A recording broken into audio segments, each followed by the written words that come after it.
कि मैथिली शरण गुप्त बड़े कवि हैं।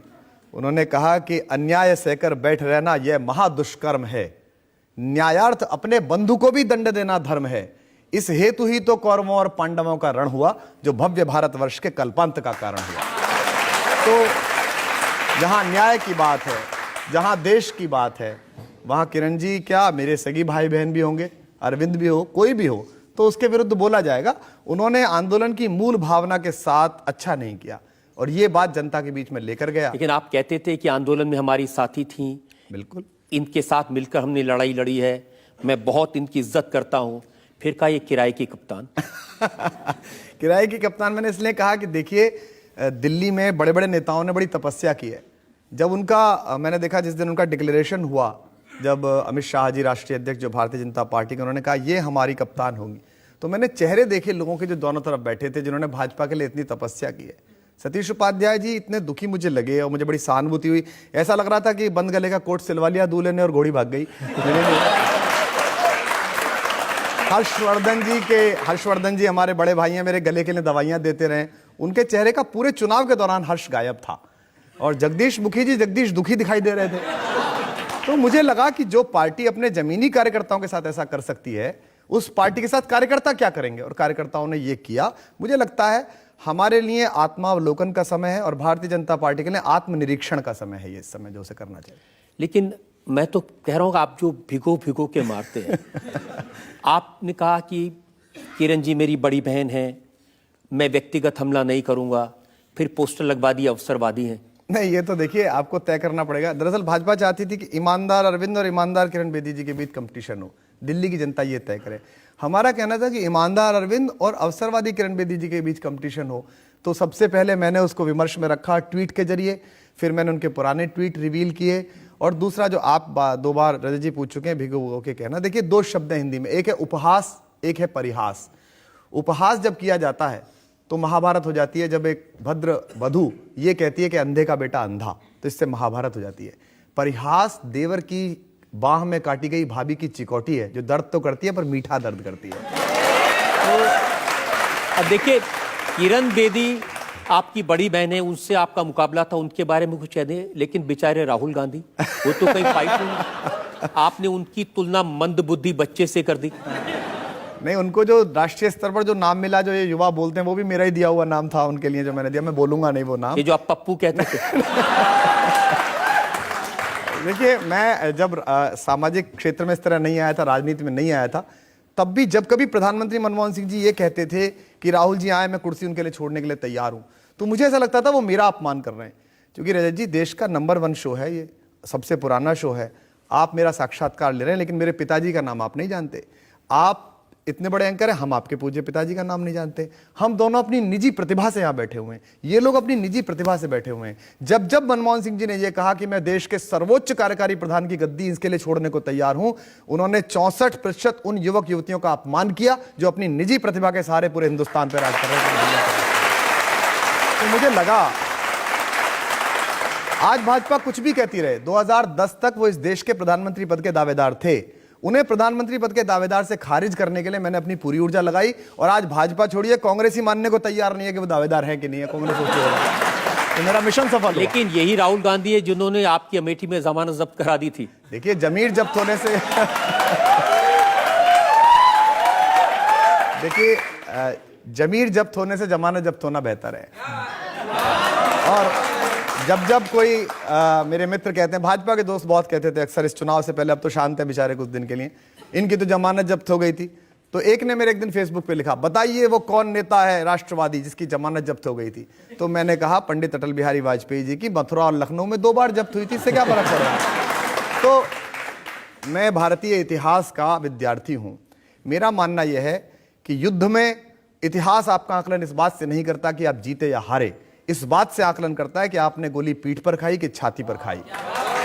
मैं अमेठी गया, मैंने अमेठी में 4 महीने प्रण से चुनाव लड़ा, और मैंने मतदान के दिन उनको सड़क पर उतरने के लिए बाध्य कर दिया। उनकी बहन ने वहां 1 महीना डेरा डाला, उनके करोड़ों करोड़ रुपया खर्च हुए, और मैं चना खाकर लड़ा, मेरे साथी चने खाकर लड़े। आज भी अमेठी की गलियां उस रण को याद रखती है, और इसके लिए मैं जीवन भर खुद पर मुग्ध रहूंगा कि मैंने उनके घर में घुस के उन्हें चुनौती दी। लेकिन ये भी सच है कि उसके बाद आप अमेठी नहीं गए। क्योंकि मैंने अमेठी वालों से कहा था कि मैं हारूं या जीतूं अमेठी रहूंगा। अमेठी ने कहा भैया जीते राहुल गांधी जी, हारी स्मृति ईरानी जी, उसके बाद तीसरे नंबर पे आया बसपा वाला, ये भी कम लोगों को पता होगा, वो घर ही बैठा रहा, उसका हाथी भी निकला। चौथे नंबर पे मैं आया। तो अमेठी ने मुझको हाथ जोड़ के कहा कि प्रभु आप जो ये राजनीति कर रहे हो गांव में रहने की, हमको पसंद नहीं है। हमको तो ये वाली राजनीति पसंद है जो राहुल गांधी बेचारे रोज कहते हैं मुझसे नहीं हो पाएगा, मैं नहीं कर पाऊंगा, मेरे से संभव। राहुल गांधी कहते हैं अमेठी में बाकायदा बेचारे 15 साल से कहते हैं। आप मजाक उड़ाना यहाँ भी नहीं छोड़ नहीं, लोग पूछते थे भाई राहुल गांधी ये क्या कर रहे हैं। मैंने कहा राहुल गांधी आपको कहना चाहते हैं भाई मेरे भरोसे मत रहना, मैं नहीं कर पाऊंगा। अमेठी को राजनीति। राहुल गांधी, किरण बेदी मुझे समझ आता है पॉलिटिकल राइवल है। बाबा रामदेव, उन्होंने तो सिर्फ दुनिया को योग सिखाया है, योग का प्रचार प्रसार किया है। उनके बारे में आपने, मैंने देखा पब्लिक मीटिंग कह रहे थे ये आंख मारते हैं। नहीं। स्वामी जी मेरे भी बहुत पूज्य हैं, मुझे बहुत स्नेह देते हैं और उनके योग का प्रवेश मेरे जीवन में भी है। लेकिन मेरा कहना है कि संतों को और साधुओं को राजनीति से परहेज करना चाहिए। देखिए, मैं एक दिन संस्कार विधि पढ़ रहा था, कोई किताब मुझे मिल गई, तो उसमें था पुंसवन संस्कार में ये करिए, गर्भाधान में ये करिएगा, बच्चा पैदा हो तो ये करिए। तो उसमें लिखा था राज्याभिषेक संस्कार। तो मैंने सोचा ये भी पढ़ लूं, अब तो होता नहीं, राजा कोई होता नहीं। उसमें लिखा था कि राजा ऐसे 7 पवित्र नदियों के जल से नहाएगा, जब वो सिंहासन पर बैठेगा तो राजमाता उसको मुकुट पहनाएंगी, और जो साधु होगा, जो धर्म गुरु होगा उस राज्य का, वो उसके हाथ में एक दंड देगा और कहेगा सर्वदंडो असि, ये सबके लिए दंड विधान है, सबका दंड विधान कर। फिर राजा पैर छूने झुकेगा साधु के, और साधु उसकी पीठ पर चमर मार के कहेगा, मोर पंख मार कर कहेगा धर्म दंडो असि, अगर तू च्युत होगा, तू हटेगा तो धर्मदंड तेरे भी ऊपर है। तो साधु का काम यह है कि वो राजसत्ता के ऊपर धर्मदंड करे, ये नहीं कि राजसत्ता के लिए रैलियां करता फिरे, वोट मांगे और कहे जी आप इनको वोट दे दीजिए। तो मैं चाहता हूं जितने साधु संत किसी भी धर्म के हों, इसीलिए एक धर्म के साधु ने हमको कहा, एक इमाम साहब ने हमको कहा कि हम दे रहे हैं। अब वो शाही मस्जिद के इमाम थे, तो मस्जिद रह गई, वो शाही इमाम हो गए। अब वो बोले कि आपको समर्थन देना है, पहले वो भाजपा को दे चुके थे अटल जी के टाइम, फिर कांग्रेस को दे चुके थे। हमने उनसे कहा thank you, no thank you, हमारे लिए सब आवश्यक है, हर हिंदू मुसलमान सिख ईसाई एक एक व्यक्ति आवश्यक है। तो स्वामी जी मेरे भी बहुत आदरणीय है, उन्होंने योग की क्रांति की है, उन्होंने इस देश से जो मेडिसिन कंपनियों का एक वर्चस्व था उसको समाप्त किया है। मेरे घर में भी उनके उत्पाद इस्तेमाल होते हैं, मेरे माता पिता, मेरी पत्नी सब मुग्ध हैं। मैं चाहता हूं कि वो दिशा निर्देश दें, हमको भी दें, जो राज सत्ता केंद्र में है उसको भी दें, और जो भी इसके विपरीत जा रहा हो, भारत धर्म के जो विपरीत जा रहा हो, उसके खिलाफ बोले। मैं चाहता हूं। लेकिन मैंने तो आपकी पब्लिक मीटिंग सुनी थी जिसमें आपने कहा था ये जब काले धन की बात करते हैं तो आंख भी तो मार रहे थे। मैंने ये कहा लोगों से, वो बात आप बोल कर गए। नहीं, मैं अभी भी कह रहा हूं। लोगों ने मुझसे पूछा, पत्रकारों ने पूछा कि यार स्वामी जी भी तो कह रहे थे कि 100 दिन में काला धन आएगा। मैंने कहा तुम गंभीरता से लेके, स्वामी जी मजाक कर रहे थे, आंख भी तो मारी थी उन्होंने ये बात करने में। तो मैंने तो उनका बचाव किया। भाई कल को ये लोग बच्चे सब लड़के पूछने पहुंच जाए स्वामी जी से कि स्वामी जी बताइए कहां है काला धन, स्वामी जी क्या कहेंगे? तो मैंने तो स्वामी जी का बचाव किया। स्वामी जी लेकिन आप भी तो ऐसी बातें कह रहे थे उसी पब्लिक मीटिंग में, मैंने सुना आप लोग कह रहे थे बिजली कंपनियां बहुत पैसा लूट रही हैं, हमारी सरकार आएगी तो बिजली कंपनियों से पैसा लेके आप में बांट देंगे। हमने ये कहा कि हम ऑडिट कराएंगे। पिछली बार भी हम सीएजी के पास गए थे। बिजली कंपनियां अधिकांशतः क्या करती हैं कि वो अपनी फर्जी सब्सिडरी कंपनी बता के उनमें घाटा दिखा देती हैं और फिर वो सारा मतदाताओं से वसूल करती हैं। शीला दीक्षित जी की सरकार ने कोर्ट में कहा कि नहीं इनका ऑडिट मत कराइए, ये ठीक चल रहा है। आपको कैसे पता है? आपको अकाउंटेंसी आती है? शीला दीक्षित क्या सीए थी? तो हमको पता चल गया कि ये मिली भगत है, क्योंकि दिल्ली विद्युत बोर्ड के चेयरमैन ने साफ कह दिया था कि अगले 5 साल तक घटेंगी, कम नहीं, ज्यादा नहीं हो सकती। तो हमने पिछली सरकार में भी शुरू करा दी थी, इस सरकार में भी। देश की बिजली कंपनियां, हम चाहते हैं कि वो ठीक से काम करें, वो मुनाफा कमाएं, गैर वाजिब मुनाफा ना कमाएं, वो क्रॉनी कैपिटलिज्म ना करें। अगर वो नहीं मानेंगी तो इस देश में बहुत सारे लोग हैं, बड़े बड़े युवा बैठे हैं, इनमें से कोई भी कंपनी खोल के बिजलियां देना शुरू कर देगा। बहुत लोग हैं, देश की हिम्मत के काबिल। लेकिन ये आईना बाकी लोगों के लिए, या कभी अरविंद केजरीवाल को भी आईना दिखाते हैं आप? उससे पूछ के देखिए कि कितना दिखाता हूं, वो बहुत परेशान। ऐसा नहीं है, अरविंद मित्र भी है, साथी भी है पुराने, और बड़ी तपस्या है उसकी, और इसीलिए मैं उसका सम्मान भी करता हूं। और देखिए जब जब ऐसा होता है तब तब मैं बोलता भी हूं, और मैं इसीलिए बना भी रहना वहां चाहता हूं कि जब रावण माता सीता का हरण करके लाया तो पूरे सभा ने कहा कि आप बहुत अच्छा कर लाए, क्या आपने बहन शूर्पणखा के बदला लिया है, वाह वाह वाह। लेकिन रावण के एक मामा थे, मामा मारीच, उन्होंने एक श्लोक कहा, श्रीमद वाल्मीकि रामायण में है। उन्होंने कहा सुलभा पुरुषा राजन सततम प्रियवादिनः, हे राजन ऐसे लोग खूब मिलेंगे जो मीठा बोलेंगे और तेरे फेवर का बोलेंगे। अरे साहब कमाल, आहा क्या सूट है साहब, नाम लिख के तो बहुत ही अच्छा हो गया साहब, फर्स्ट क्लास ही हो गया। लेकिन अप्रियस्य पथ्यस्य वक्ता श्रोता च दुर्लभ है, जो अप्रिय बोले लेकिन जरूरी बोले, ऐसा वक्ता भी दुर्लभ है, ऐसा श्रोता भी दुर्लभ है। तो चाहे नरेंद्र मोदी हो, चाहे अरविंद केजरीवाल हो, चाहे मैं और आप कोई भी हो, सब लोगों को कुछ लोग ऐसे आसपास जरूर रखने चाहिए जो सच बोलते रहें। और मुझे उम्मीद है कि जिस तरह से अरविंद और बाकी साथी इस सब को सुनते हैं वो आगे भी सुनते रहेंगे और प्रधानमंत्री भी इस तरह का काम करेंगे तो देश अच्छा बनेगा, भारत अच्छा बनेगा। कुमार, आप कविता से पॉपुलर हुए, लोग आपको कवि के तौर पर जानते हैं, बहुत प्यार करते हैं, दीवाने हैं। आप भी कहते हैं मैं कवि हूं और कभी कभी मरता नहीं, तो ये कवि को मार के राजनीति भी क्यों घुस गए? नहीं, राजनीति युग धर्म है। देखिए, जब सिकंदर का आक्रमण हुआ, सेल्यूकस का आक्रमण हुआ, तो तक्षशिला में एक अध्यापक थे, तक्षशिला के स्नातक आचार्य चाणक्य, बीए की क्लास पढ़ाते थे। वो सारे राजाओं के पास गए, आम्भीक के, पुरु के, सबके पास गए, कहा कि देश लुटने वाला है, सेल्यूकस आ रहा है। जब वो पाटलिपुत्र पहुंचे, राजा नंद के यहाँ, जो सबसे बड़ा राजा था, तो वो दोपहर के समय मदिरा पान कर रहा था और नर्तकियों के नृत्य देख रहा था। जब उन्होंने कहा कि भाई बात सुन, देश लुटने वाला है, तो नंद ने कहा कि इसकी चोटी पकड़ के बाहर निकाल दो, और उन्होंने चोटी पकड़ के बाहर निकाल दिया। वो चोटी खुल गई। आचार्य चाणक्य ने शपथ खाई कि जब तक ये चोटी तभी बंधेगी जब इसको अपदस्थ कर दूंगा। फिर वो किसी राजा के पास नहीं गए, उन्होंने सड़क के किनारे खड़े हुए किसी तेजस्वी युवक को उठाया और पूरे भारत की चेतना लगाकर उसे महान सम्राट चंद्रगुप्त बना दिया। तो जिस समय देश लुटे, जिस समय दामिनी पुकारे, गुड़िया पुकारे, कोयला लुटे, तो मेरे लिए संभव नहीं है कि मैं साहित्य अकादमी में जाकर और सामने बैठे लोगों की चापलूसी करता रहूं, या मैं रायपुर महोत्सव में जाकर ये ना पूछूं मुख्यमंत्री से कि तुम्हारे रहते 40 माएँ भ्रष्टाचार की दवाई खाकर कैसे मर गई नसबंदी के दौरान। तो मुझे तो पूछना पड़ेगा। और रजत जी, मेरे तो वो तो उसने कैसे लड़ा होगा, उन लोगों ने कैसे लड़ा होगा? आप ही ने कहा मैं तो देश का सबसे महंगा कवि। लेकिन आप ही कहते हैं कि राजनीति बड़ी गंदी चीज है, तो उसको तो उतर के सफाई करनी पड़ेगी ना। अगर आज देखिए, एडीआर का रिपोर्ट आया है कि पहली विधानसभा है देश की जिसमें एक भी विधायक, दोनों तरफ के, 3 उनके भी और 67 हमारे भी, एक भी विधायक के खिलाफ हीनियस क्राइम का कोई केस नहीं है। ये क्या बड़ा राजनीतिक परिवर्तन नहीं है? आज किरण जी जीतती या अरविंद केजरीवाल जीतते, दोनों में से कोई भी जीतता, कम से कम ये तो था कि दिल्ली का पॉलिटिकल डिस्कोर्स बदल गया। अन्यथा अगर ये दोनों ना होते, अरविंद केजरीवाल और किरण बेदी ना होते, अगर ये आंदोलन ना होता, तो सोचिए किन चेहरों के बीच दिल्ली में लड़ाई हो रही होती। मैं उनका नाम नहीं लेना चाहता, उन्हें प्रासंगिक नहीं बनाना चाहता, कांग्रेस की ओर से भी और भाजपा की ओर से भी। तो जो भी हो रहा है शुभ हो रहा है, और मुझ जैसे व्यक्ति के लिए कोई मन से नहीं कर रहा। आपके लिए तो बहुत अच्छा हो रहा है। नहीं, मेरे लिए कठिन है। मैंने सुना है कि आप जब कविता करते थे सिर्फ, तो आपको अपनी कविता कहने की 20-25 हजार रुपए मिलते थे, और आंदोलन करने के बाद में, राजनीति के बाद 4 लाख रुपए कवि सम्मेलन का मिलता है। जब मुझको 20-30 हजार रुपए मिलते थे, 50 हजार रुपए मिलते थे 2007-2008 में, तो मैं अक्टूबर में 22 कवि सम्मेलन करता था, 22 रात में जागता था। आजकल मैं कितने कवि सम्मेलन करता हूं? महीने में 2 रात, 3 रात। तो मुझे बचा हुआ समय अगर राजनीति में लगाना है, देश के लिए लगाना है, समाज के लिए लगाना है, विजय चौक पर पुलिस की लाठियां खाने के लिए लगाना है, तो मुझे कम काम करना पड़ेगा। भाई 2005 में आप 20,000 रुपए का इनकम टैक्स देते थे जी, और अब 15-20 लाख रुपए देते हैं साल के। तो ये तो अच्छा है, सरकार को बधाई देनी चाहिए कि कवि इतना से इनकम टैक्स हो रहा है। सब लोग दें तो ज्यादा अच्छा होगा। आप ऐसे कवि हैं, हम तो कवि को जानते थे जो साधारण कुर्ता पजामा पहनता है, और आप तो डिजाइनर सूट वाले कवि बन गए। नहीं, दरअसल मैं जब कवि सम्मेलन में आया और इसके ट्रांसफॉर्मेशन का वक्त शुरू हुआ, तो मैंने देखा कि कवि सम्मेलन मनोरंजन की दूसरी विधाओं से लड़ रहा है, लाफ्टर से लड़ रहा है, संगीत से लड़ रहा है, और जबकि कवि ज्यादा प्रतिभाशाली है, उसके पास ज्यादा बड़ी भाषा है, उसके पास व्यक्तिगत जीवन का अनुभव है, उसके पास ऐसी कविता और शायरी है जो सामाजिक मूल्यों को बढ़ाती है, जो भारतीय बनाती है।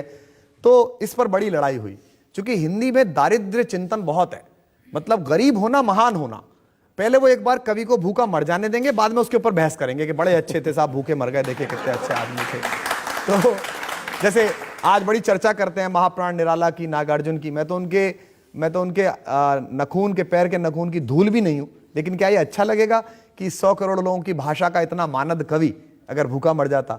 तो मेरी लड़ाई उन लोगों से थी, उसको इन युवाओं ने बहुत साथ दिया। और आपने कविता को कॉन्सर्ट बना दिया। क्या खराब बात है, कविता का कॉन्सर्ट बनना बहुत अच्छी बात है। पसंद है कि नहीं पसंद है? सब बुलाते हैं। आप देखिए कि मैं कनाडा 3 साल पहले गया था, तो वहां के अप्रवासी मंत्री आ गए, इमिग्रेशन मिनिस्टर जैसन कैनी, उनको हिंदी नहीं आती थी, वो मेरे कंसर्ट में मुख्य अतिथि थे, सामने बैठ गए, 2-2.5 घंटे तक सुनते रहे, उनको कुछ समझ में नहीं आया। लौटने के बाद उन्होंने ट्वीट किया कि हिंदी का एक पोइट आया था, उसने पता नहीं क्या सुनाया, पर लोग बहुत खुश थे, लोग बड़े प्रसन्न थे, लोग बहुत अच्छे थे। और जाने के बाद उन्होंने हिंदी को कनाडा की प्राथमिक जो क्लासेस हैं उनके लिए एक अनिवार्य भाषा के रूप में स्वीकृत करा दिया।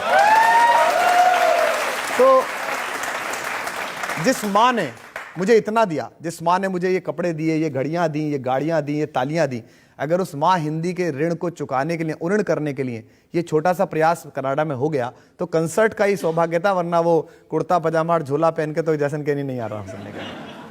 नहीं, आप बड़ी अच्छी बात है, आपने हिंदी कविता को ऊंचाइयों तक पहुंचाया, सम्मान दिया, इसके लिए मैं आपको बधाई देना चाहता हूं सबके सामने। आमतौर पर आपकी अदालत में बधाई नहीं मिलती है। जनता में से जो लोग सवाल पूछना चाहते हैं, एक शेर आपके लिए कहना चाहूंगी। किसी को लेख, किसी को गीत, किसी को साज देती है, हो मेहरबान जिस पर माँ सरस्वती उसे आवाज देती है।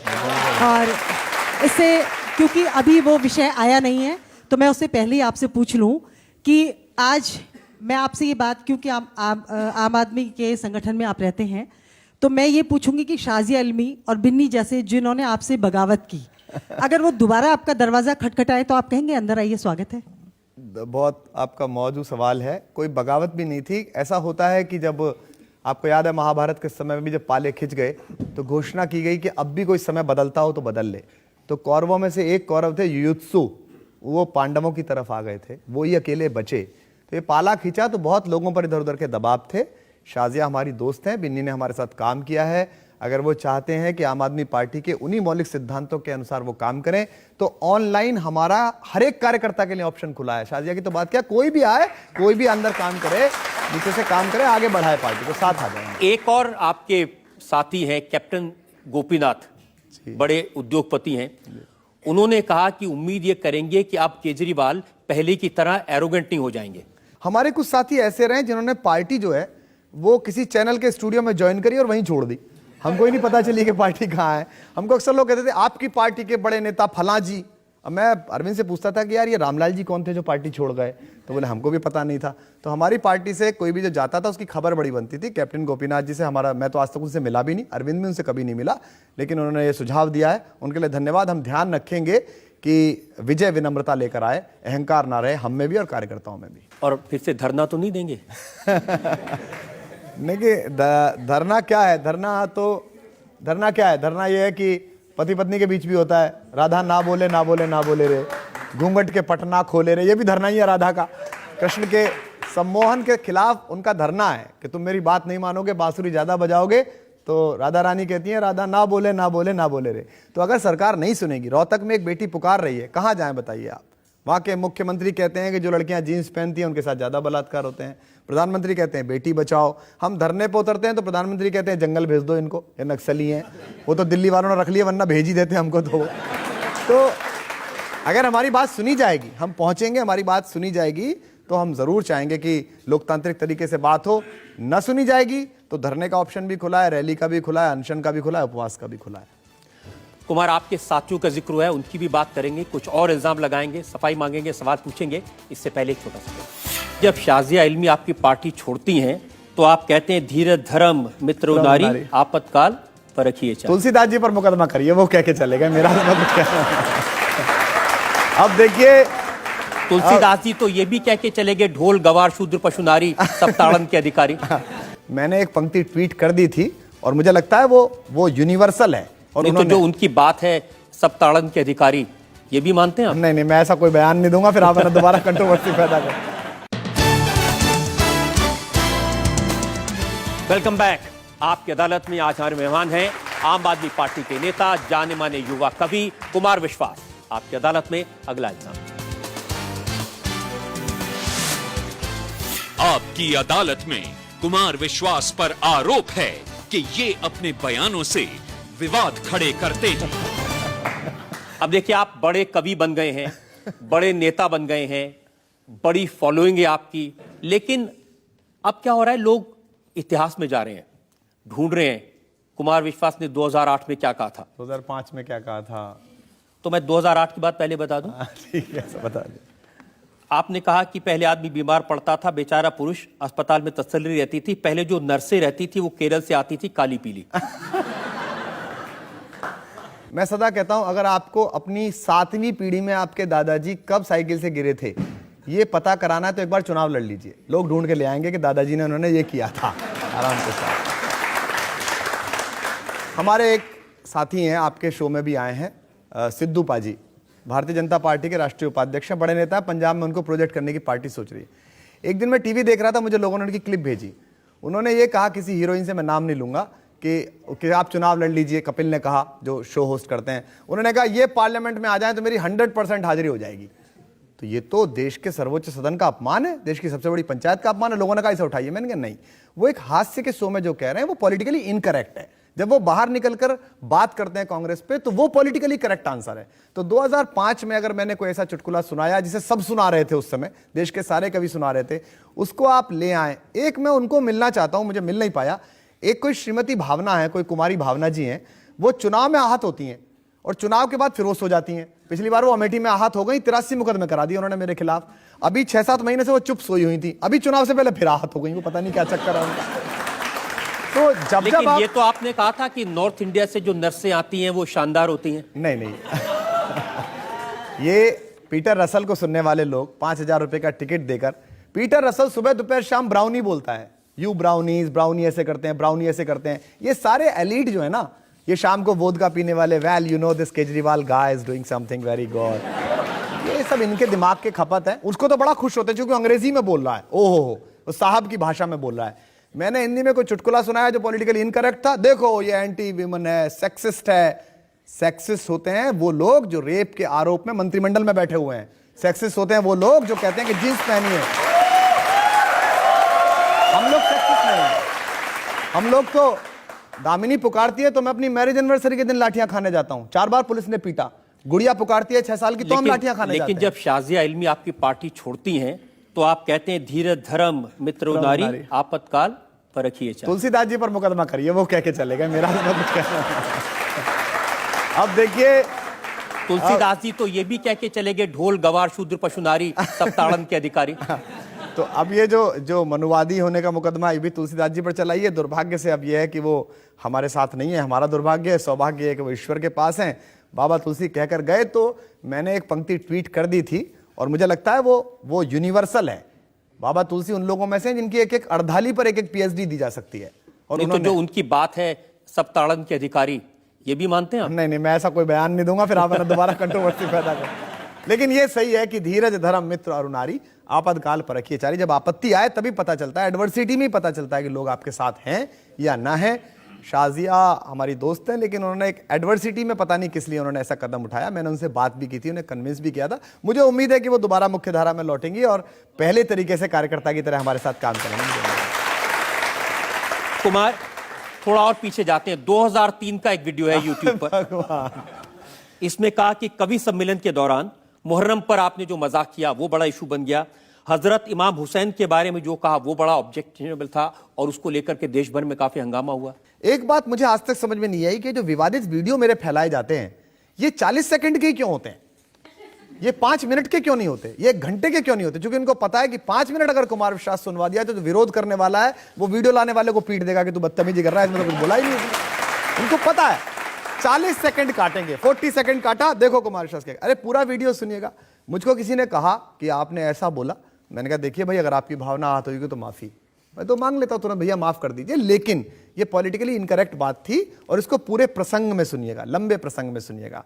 जिन्होंने पानी काट देने वाले लोगों को माफ कर दिया, जिन्होंने हुर को माफ कर दिया और कहा कि कोई बात नहीं गले लग जाइए, उस अहिंसा के सबसे बड़े हस्ताक्षरों के लिए अगर लोग बाग दंगा करते हो या धमकियां देते हो या रिपोर्ट कराते हो तो मुझे लगता है उनका पॉलिटिकल मोटिव है। उनको कोई मतलब ना भगवान शंकर से है ना उनको मतलब सिखों से है। लेकिन आपने कौन सा भगवान शंकर को छोड़ दिया? नहीं। 2014 में केस हुआ जिसमें कहा कि हिंदू धर्म के देवी देवताओं का कुमार विश्वास मजाक उड़ाते हैं, भगवान शंकर का मजाक उड़ाते हैं। आप एक मुकदमा सूरदास जी पर भी करिए, वो भी बहुत मजाक उड़ाते रहे हैं। सूरदास ने कृष्ण के बारे में कहा, एक पद में मैं आपको याद दिलाता हूं, सबने पढ़ा होगा। भगवान कृष्ण से कहा उन्होंने, जब भगवान कृष्ण के साथ खेल रहे हैं सूर, तो उन्होंने कहा कि जात पात तुमसे कम नहीं, ना तो तेरे से जाति कम हमारी, तुम अहीर यादव हम ब्राह्मण, बराबर की जातियां हैं। जाति पात कम से नहीं, नाहिन बसत तुम्हारी छैया, ना तुम्हारे मकान के पास हमने शेड डाल रखा कि तुम्हारी छाए में बस रहे हैं।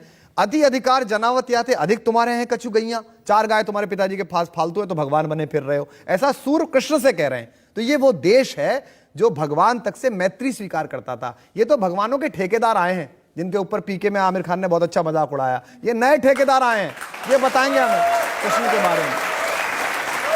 देखिए आप रजत जी, आप जनता के वकील हैं और जनता के जज बैठे हुए हैं। अकबर इलाहाबादी एक जज हुए हाई कोर्ट में इलाहाबाद में। उन्होंने वकीलों के बारे में ऐसा शेर कहा जो मैं आज कह दूं तो दुनिया के सारे वकील मुझे समन दे के ही मार दें। उन्होंने कहा कि पैदा हुआ वकील तो शैतान ने कहा।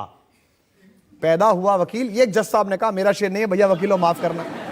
पैदा हुआ वकील, क्योंकि आप भी वकील हैं जनता के, पैदा हुआ वकील तो शैतान ने कहा लो आज हम भी साहिब औलाद हो गए, हमारे भी बेटा पैदा हो गया। तो वकीलों का अपमान हो गया। ये मेरा कहना यह है कि परिहास को स्वीकार करना सीखिए, ह्यूमर को स्वीकार करना सीखिए, उसका राजनीतिक दुरुपयोग मत करिए, भगवानों की ठेकेदारी मत कीजिए। लेकिन आपके जो बयान हैं वाकई में तकलीफ तो देते हैं। मल्लिका साराभाई का स्टेटमेंट मैंने देखा, उन्होंने कहा कि महिलाओं पर, समलैंगिकता पर और माइनॉरिटीज के बारे में कुमार विश्वास जो कहते हैं उसे बर्दाश्त नहीं किया जा सकता। बिल्कुल, और मैं ये मानता हूं कि अगर दामिनी पुकारती है तो मुझे ये बयान देने वाली वहां दिखाई नहीं देती हैं। ये लड़कियां तो मिली मुझे वहां लाठियां खाती हुई, 16-16, 17 साल की, वी वांट जस्टिस चिल्लाती हुई। ये जो है प्रवचन ज्ञान देने वाली जो ये परंपरा है, मैं नाम नहीं लेना चाहता किसी का, ये होना चाहिए, ये नहीं होना चाहिए। इस देश में 3 लोग बहुत हैं, रायचंद, ज्ञानचंद और हुकुमचंद। इस देश में एक आदमी की कमी है जिसका नाम है करमचंद। करना कुछ नहीं है, ये सब करमचंद ने साथ आके लड़ते हैं हमारे, और ये ज्ञानचंद है जो ज्ञान देते हैं। तो आप ये कह रहे हैं कि इस तरह के विवादों वाले बयान देना नहीं छोड़ेंगे आप? नहीं, मैं तो दिल से बोलता हूं, सच्चा बोलता हूं। अब वो कई लोगों को जिनको जाके हर्ट करता है। जब मैं कोई व्यंग करता हूं तो गालियां आती हैं उधर से, तो मैं समझ जाता हूं ठीक व्यंग हो गया। भाई अगर आपने व्यंग करा और किसी ने रिएक्ट ही नहीं करा जिसके ऊपर किया, तो इसका मतलब काम में कमी रह गई आपके में।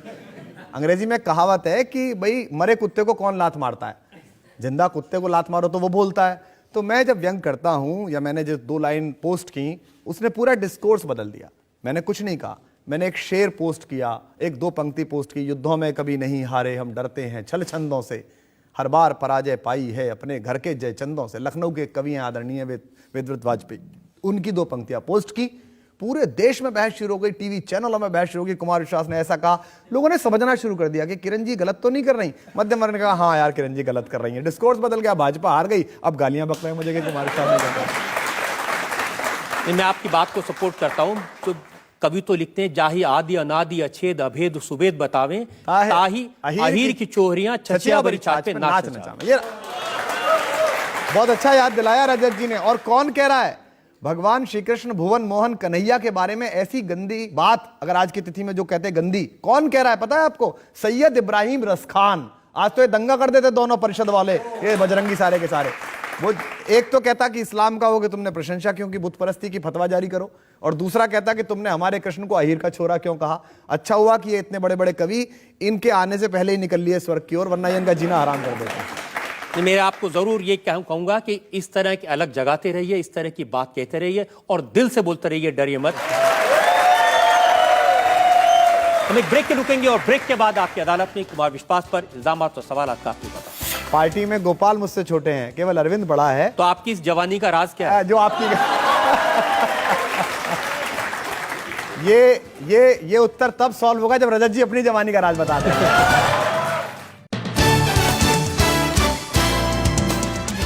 Welcome back. आपकी अदालत में आज मुकदमा चला रहे हैं, इल्जाम लगा रहे हैं जाने माने कवि कुमार विश्वास पर। आपकी अदालत में अगला हिस्सा। आपकी अदालत में कुमार विश्वास पर आरोप है कि इन्होंने वोटों के लिए सिद्धांतों से समझौता किया। जब आपकी पार्टी की जीत हुई, केजरीवाल की जीत हुई, इतनी भारी जीत हुई, तो सबने बधाई दी। नरेंद्र मोदी ने बधाई दी, सोनिया गांधी ने बधाई दी, राहुल गांधी ने भी बधाई दी। लेकिन आपकी पार्टी के आदरणीय हैं शांति भूषण जी, उन्होंने बधाई दी थी। शांति भूषण जी हमारी पार्टी के सिंपैथाइजर हैं। उनके कुछ सवाल थे जो एड्रेस ठीक से हुए थे। उनकी प्राथमिकता थी कि अजय माकन अरविंद से ज़्यादा बेहतर चीफ मिनिस्टर कैंडिडेट होंगे, ऐसा उन्होंने कहा था। किरण जी उनसे भी बेहतर होंगी, लेकिन जनता की आवाज़ ज़्यादा महत्वपूर्ण होती है। ये भी जनता की अदालत है। जनता के बीच हम ये बात लेकर गए। एक लोकपाल हमने रखा था, उसके पास कुछ प्रत्याशियों के बारे में उन्होंने रिपोर्ट्स भेजी थी, कागज़ सबमिट किए थे, जिनमें से 2 प्रत्याशियों के टिकट हमने आखिरी वक्त पर काटकर बदल भी दिए। हमारा आज भी वादा है, आप किसी के खिलाफ कुछ ले आइए। एक लोकपाल हमारे पास है, एडमिरल रामदास, बहुत ईमानदार पुराने व्यक्ति हैं, 80 वर्ष से ऊपर के, कड़क अफसर हैं, उनके पास पहुंचा दीजिए। हम असेंबली खाली छोड़ देंगे लेकिन गलत आदमी को अंदर नहीं रहने देंगे, ये वादा हम आदमी करेंगे। तो शांति भूषण जी ने सवाल उठाए, सवाल एड्रेस। देखिए, शांति भूषण जी सार्वजनिक जीवन में स्वच्छता के प्रतीक हैं। बिल्कुल है। आपकी पार्टी के बहुत वरिष्ठ नेता रहे हैं जी। सबसे पहले सबसे बड़ा डोनेशन देने वाले थे जी। चुनाव हो जाने के बाद भी उन्होंने अपनी बात नहीं बदली। मैंने कल उनका बयान देखा जिसमें उन्होंने कहा कि मैंने अरविंद केजरीवाल को इसलिए बधाई नहीं दी क्योंकि पार्टी में जो विधायक चुने गए हैं वो स्वच्छ छवि के नहीं, दागी हैं, इन पर भ्रष्टाचार के आरोप है। नहीं, देखिए, सबके जितने भी आरोप थे सब एडमिरल रामदास को पहुंचे गए थे। अब जहां तक आरोपों की बात है, मेरे ऊपर मुकदमे हैं। मेरे ऊपर क्या मुकदमे हैं कि जब कोयला लुटा तो देश की एक अघोषित महारानी के दरवाजे पर मैं सुबह 6 बजे पहुंच गया, तो मैंने उनकी शांति भंग कर दी, नींद भंग हो गई उनकी, तो मेरे खिलाफ एक मुकदमा वहां चल रहा है, कोर्ट में चल रहा है, पटियाला कोर्ट में कि साहब ये सोनिया गांधी के दरवाजे पर उन्होंने प्रदर्शन किया। मेरे खिलाफ मुकदमा है कि मैंने दामिनी कांड में प्रदर्शन किया। मेरे खिलाफ मुकदमा है कि मैंने, और महान बात हुई, मैं वहां गया था अमेठी, तो एक स्थानीय पत्रकार थे किसी छोटे अखबार के, उन्होंने मेरे खिलाफ एक मुकदमा लिखवाया प्रेरित होकर कि साहब कुमार विश्वास का मेरे से झगड़ा हुआ, उन्होंने मेरे पर्स छीन लिया और 252 रुपए छीन लिए। यानी कि मैं अपना घर छोड़कर अमेठी की गलियों में 4 महीने इसलिए गया था कि ये मिले और मैं 252 इनसे ले लूं किसी तरह। तो ये लूटपाट का मुकदमा मेरे ऊपर है। देखिए, वो लूटपाट के मुकदमे जो लोग करवाते वो अलग है। शांति भूषण जी देश के कानून मंत्री रहे हैं, सुप्रीम कोर्ट के बहुत बड़े वकील हैं, और उनका मैंने पढ़ा ब्लॉग, उसमें उन्होंने लिखा है कि अमानुल्लाह खान पर सांप्रदायिकता का आरोप है और ये केजरीवाल जी को मालूम है। उन्होंने कहा पालम से जो विधायक है भावना गौड़, उन पर पार्टी के फंड में घोटाले का आरोप है। मुनीर का और छतरपुर के विधायकों पर गंभीर आरोप है। तुगलकाबाद से आम आदमी पार्टी के जो विधायक जीते हैं सहीराम पहलवान, वो बाहुबली हैं, क्रिमिनल हैं। बहुत लंबी लिस्ट उन्होंने। हम आज भी कह रहे हैं, आदरणीय शांति भूषण जी से भी कह रहे हैं, हर नागरिक से कह रहे हैं, इनमें से किसी व्यक्ति के खिलाफ अगर आपके पास साक्ष्य हो तो कृपा पूर्वक साइट पर जाएं। वहां एडमिरल रामदास जी के लिए, लोकपाल के लिए सीधी एक्सेस है। जिस मेल को वही चेक करते हैं उनके पास पहुंचा दें, कागज लेके आ जाएं, वो आपको भी बुलाएंगे। आप अपनी पहचान गुप्त रखना चाहते हैं तो आपको अलग से सुनेंगे, उन लोगों को अलग से सुनेंगे। लेकिन शांति भूषण जी तो सबके नाम ले दिए, सबके इल्जाम बता दिए, सबकी बात बता दी, इन सबको। अब जैसे उनका कहना है किसी एक सज्जन के बारे में कि वो बाहुबली है। अब वो पहलवान है, अखाड़ा चलाते हैं, तो बाहुबली तो होंगे, मेरी तरह थोड़ी होंगे, दंड पेलते हैं सुबह ही सुबह, चने खाते हैं। उनके खिलाफ कई सारे क्रिमिनल केसेस हैं, तो वो ला दें और वो दे दें। पिछली बार जो उन्होंने दिए थे वो ऐसे ही थे जैसे हैं कि शांति भंग कर दी साहब और झगड़ा कर लिया। पिछली बार वो चुनाव लड़ा था तो सामने वाले प्रत्याशी ने उसके खिलाफ मुकदमा किया कि साहब पोलिंग बूथ पे उन्होंने मेरे से मारपिटाई की, वो मुकदमा चल रहा है। हम उम्मीद करते हैं कि शांति भूषण जी इस बात को समझेंगे कि एक प्रक्रिया है हमारी पार्टी में जो किसी पार्टी में नहीं है। शांति भूषण जी इस प्रक्रिया को जानते हैं, उन्होंने ही अप्लाई किया, उन्होंने शिकायत की, उन्होंने एडमिरल रामदास से शिकायत की। उनके पुत्र जो हमारे वरिष्ठ साथी हैं प्रशांत भूषण, उन्होंने 15 मिनट बाद आकर प्रेस के सामने कहा कि मैं अपने पिता से सहमत नहीं हूं, ये सारी जांच करा। अच्छा, इसमें इंटरेस्टिंग बात क्या है? लेकिन पूरे कैंपेन में और जीत के जश्न में प्रशांत भूषण भी नजर नहीं आए। प्रशांत जी थे, तिमारपुर में प्रशांत जी ने सभाएं करी, कई जगह सभाएं प्रशांत जी की, क्योंकि प्रशांत जी पॉपुलिस्ट लीडर नहीं है, वो कोर्ट में लड़ते हैं। जब जीत के निकले हर बार प्रशांत भूषण सामने दिखाई देते थे। प्रशांत भूषण जी उपलब्ध नहीं थे उस दिन। और दूसरा, इसमें आश्चर्यजनक और इंटरेस्टिंग बात यह है कि जिन लोगों के खिलाफ शांति भूषण जी आरोप लगा रहे हैं उनके खिलाफ जांच की कमेटी प्रशांत भूषण ही हेड कर रहे थे, उन्होंने ही क्लीन चिट दी है। तो जब प्रशांत भूषण जी ने क्लीन चिट दे दी, जो हमारे पार्टी के वरिष्ठतम सदस्य हैं, तो मुझे नहीं लगता कि शांति भूषण जी के आरोप, उनकी क्या नाराजगी है वो बेहतर समझ सकते हैं। मैं भी कोशिश करूंगा कि उनसे मिलूं और अरविंद से भी कहूंगा कि उनसे एक बार बात करें कि आपकी नाराजगी क्या है। हम आपके अनुसार ही चलेंगे, हम तो हर सामान्य आदमी के अनुसार चलना चाहते हैं। आप तो वरिष्ठतम है, हमारी पार्टी के पुराने लोग हैं, हम उन लोगों में से नहीं है कि आपको मार्गदर्शक मंडल में भेज देंगे। हमें आपके प्रति बहुत सम्मान है, बहुत आभार है, आप हमें बता रहे हैं। आप ये कह रहे हैं कि जो पार्टी के जो सिद्धांत है उनसे समझौता नहीं किया जाएगा? बिल्कुल नहीं किया जाएगा, और उसी के कारण ये पार्टी अलग है। देखिए, अवतार सिंह पाश एक कवि हुए, अगर कोई समझौता करेगा तो क्या कुमार विश्वास? सबसे पहले बोलूंगा, आपके चैनल, आपकी अदालत में वायदा कर रहा हूं, अगर समझौता होगा तो अंदर भी बोलूंगा, अंदर अगर असहमति हो जाएगी, नहीं सुना जाएगा तो बाहर निकल के बोलूंगा। और ये लोकतांत्रिक अधिकार मेरा रहना चाहिए, ये इसी पार्टी में संभव है। भारतीय जनता पार्टी में आप उस जुगल जोड़ी के विपरीत सोचिए तो पार्टी में नहीं बच सकते। कांग्रेस में आप माता, पुत्री और पुत्र, उन तीनों के साथ अलग सोचिए तो नहीं बच सकते। मैं ऐसी पार्टी में काम करता हूं जहां योगेंद्र यादव एक सवाल उठाते हैं तो राष्ट्रीय संयोजक अरविंद केजरीवाल कहते हैं कि सवाल तो बहुत बेहतर उठाया है और मेरे बड़े भाई हैं, कान पकड़ के सवाल उठा सकते हैं, मैं तो इनसे छोटा हूं। ये लोकतंत्र इसी पार्टी में, इसलिए मैं यहां पर बना रहा हूं। जनता में से लोग सवाल पूछना चाहते हैं? जी हाँ। आप यहाँ मैं आपसे जानना चाहता हूं कि जब आप सेलिब्रिटी थे तो आपसे मिलना बेहद आसान था, सुलभ था। जब से आप आम आदमी बने हैं तब से आपसे मिलना बेहद मुश्किल हो गया है,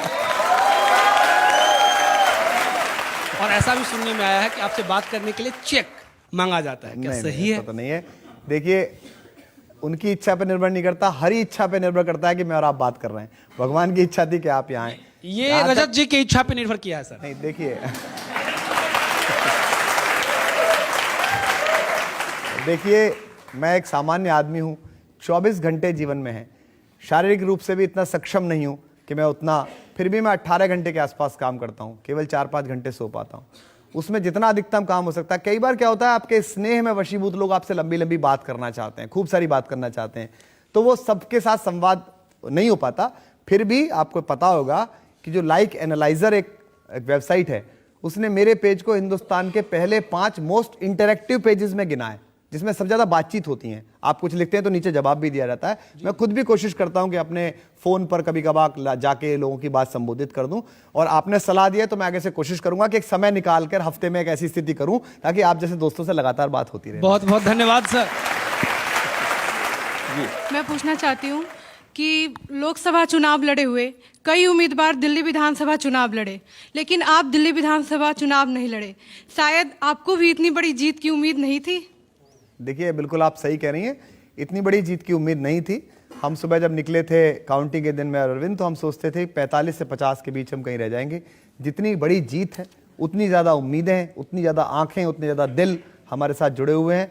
और मैं चुनाव इसलिए नहीं लड़ा कि जब राष्ट्रीय संयोजक ने मुझे कहा कि चुनाव का बिगुल बज गया, अब तुम्हारी जिम्मेदारी आगे ले जानी है, अगर वो मुझसे कहते कि तुम्हें यहाँ चुनाव लड़ना है तो मैं चुनाव लड़ जाता।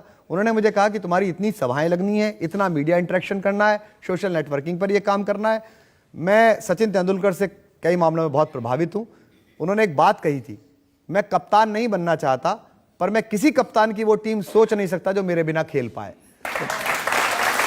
तो जो मुझको काम दिया गया वो मैंने किया। मैंने सुना कि अब आपको राज्यसभा में भेजा जाएगा।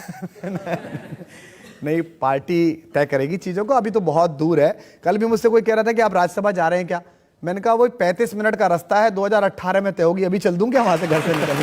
हमने सुना है कि कुमार विश्वास जी, आप और मनीष सिसोदिया जी बचपन से पिलखवा में एक साथ पढ़े हैं जी, परंतु आज भी आपका व्यक्तित्व जो है विद्यार्थी जैसा है, जबकि उनका एक अध्यापक जैसा हो गया। मनीष और मैं पहली क्लास से साथ पढ़े। हम लोगों का परिचय हमारे पिताओं ने कराया। एक स्कूल हुआ करता था पिलखवे, मॉन्टेसरी पब्लिक स्कूल। हम उसमें एडमिशन के लिए गए तो मेरे पिताजी ने परिचय कराया। हम दोनों के पिता एक दूसरे के मित्र रहे हैं। लेकिन यहाँ बैठे बहुत लोगों को पता भी नहीं होगा, मनीष मुझसे 2 वर्ष छोटा है। पार्टी में गोपाल मुझसे छोटे हैं, केवल अरविंद बड़ा है। तो आपकी इस जवानी का राज क्या है? जो आपकी ये उत्तर तब सॉल्व होगा जब रजत जी अपनी जवानी का राज बता देंगे। लेकिन मनीष के व्यवहार में एक ठहराव है, एक कूल है। जो आप अध्यापक की बात कर रहे हैं, उसको गुस्सा कम आता है, वो आराम से बात करता है। मैं चूंकि शो बिजनेस में गया, वहां आपको बहुत जागृत रहना पड़ता है, या ऐसी सब में अपना अपना अंतर होता है। तो मुझे याद है कि हम सलमान खुर्शीद साहब के खिलाफ एक रैली करने फर्रुखाबाद गए, तो मैंने कहा कि कल मनीष कह रहा था, तो नीचे उतर के मुझे एक कार्यकर्ता ने कहा कि बाकी सब तो ठीक है पर थोड़ी सभ्यता तो सीखो। तो मैंने कहा भाई क्या हो गया? बोले आप मनीष भाई के लिए बताइए, कह रहा था कह रहे थे। तो मैंने फिर कहा कि भैया जन्मपत्री मंगाओ, वो 2 वर्ष छोटा है मुझसे, मैं उससे बड़ा हूँ, हम दोनों साथ जरूर पढ़े हैं, और उसकी प्रगति पर मैं बड़ा मुग्ध हूँ, बड़ा खुश हूँ। और मैं कोशिश करूंगा कि उस जैसी गंभीरता मुझ में आए, और मैं उससे कहूंगा वो भी कोशिश करे कि थोड़ा मेरे जैसा चंचल बने। बहुत सारे लोगों ने फरमाइश की है कि कविता कम से कम बार सुनाते रहे। देखिए, मैं कविता जरूर सुना देता हूं, सुन लीजिए। हाँ। लेकिन आजकल मैं चैनल पर कविता बिना चेक के सुना नहीं रहा हूं। तो मैं रजत जी से भी अनुरोध करूंगा कि अगला कार्यक्रम जो कराएं उसमें बाकायदा TDS काट के चेक सहित कराएं। गरीब कवि का घर भी चलना चाहिए। लेकिन आप लोग कह रहे हैं तो वो प्रसिद्ध पंक्तियां मैं आपको सुना देता हूं, आप सबको याद है कि कोई दीवाना कहता है, कोई पागल समझता है, मगर धरती की बेचैनी को बस बादल समझता है। मैं तुझसे दूर कैसा हूं, तू मुझसे दूर कैसी है, ये तेरा दिल समझता है, या मेरा दिल समझता है।